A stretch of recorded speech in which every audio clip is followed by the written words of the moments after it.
Bonjour, voilà, je fais cette petite vidéo pour vous annoncer un scoop.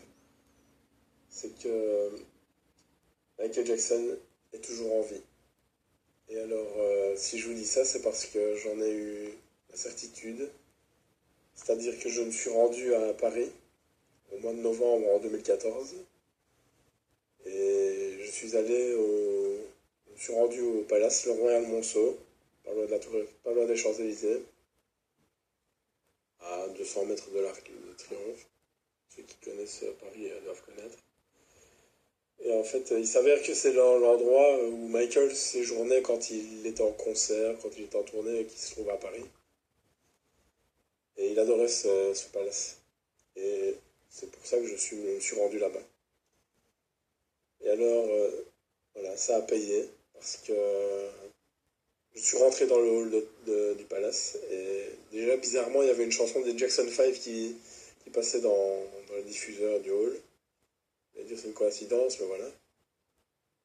Ça va me sembler bizarre, mais c'était peut-être un signe, je sais pas. Et puis alors, je suis ressorti, et je me suis dit, il faut que tu fasses comme... Greg, il faut que tu fasses comme tu as fait en 97, quand tu t'étais rendu devant le palace le jour après le concert. Il s'avère que j'avais chanté la chanson Blood on the Dance Floor à tue-tête pendant que nous étions tous les fans en bas de l'hôtel, on l'attendait depuis des heures, et puis moi je me suis décidé à faire ce truc, chanter très fort. Et puis Michael s'était montré à la fenêtre. Eh bien j'ai refait exactement la même chose, donc de 97 à 2014, ça fait 17 ans plus tard. J'ai refait ça. Il était 21h30 à peu près. Il faisait noir, c'était l'hiver. Puis j'ai levé les yeux, j'ai regardé aux fenêtres du palace. Et qu'est-ce que j'ai vu? J'ai vu une silhouette qui me regardait. Des cheveux longs, la morphologie mince, vraiment comme Michael, quoi. Et en plus, elle me regardait. Puis de temps en temps, elle s'abaissait en dessous de la rambarde. Elle me regardait par-dessus.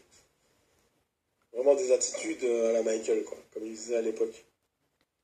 Et puis alors moi, directement, j'ai su que c'était lui. Je suis retourné à l'entrée de l'hôtel.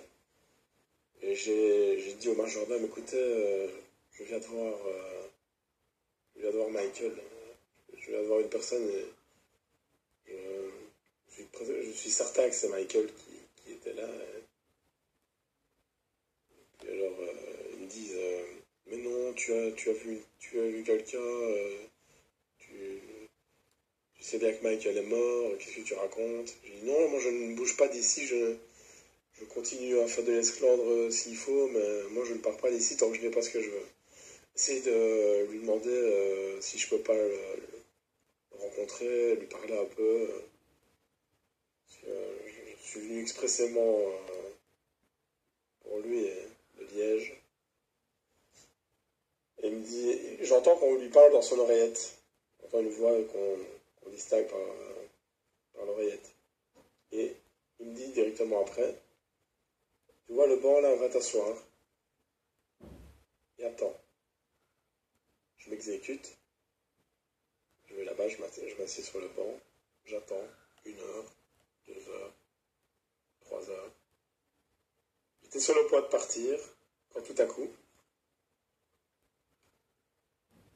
je lève les yeux, je regarde à l'entrée de l'hôtel. Qui je vois? Le personnage du maire de Ghost.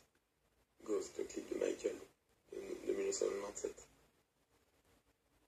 Qui était joué par Michael. Directement, j'ai eu la certitude que c'était lui. Alors, il y avait une voiture entre lui et moi, une Mercedes. Lui était sur le trottoir, moi j'étais derrière la voiture. Et d'un côté, de part et d'autre, il y avait 2 personnes, donc 2 gardes du corps selon moi, qui se trouvaient à côté de lui.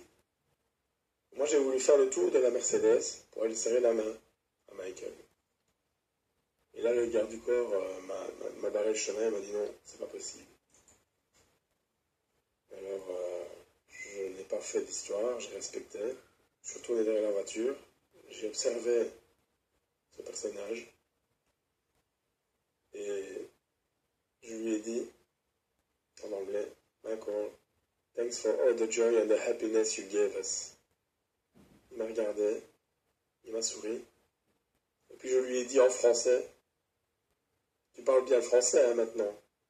Et il m'a répondu, oui. Il est rentré, oui, en français. Hein. Il est rentré dans la voiture, il y avait un chauffeur, il y a une femme d'une 50aine d'années qui est venue me rejoindre, à l'arrière. La voiture a démarré. Il a allumé la lumière dans l'habitacle, et il m'a fait ça. Et la voiture est partie. Voilà. Fin de l'histoire. Et tout ce que je vous raconte est véridique.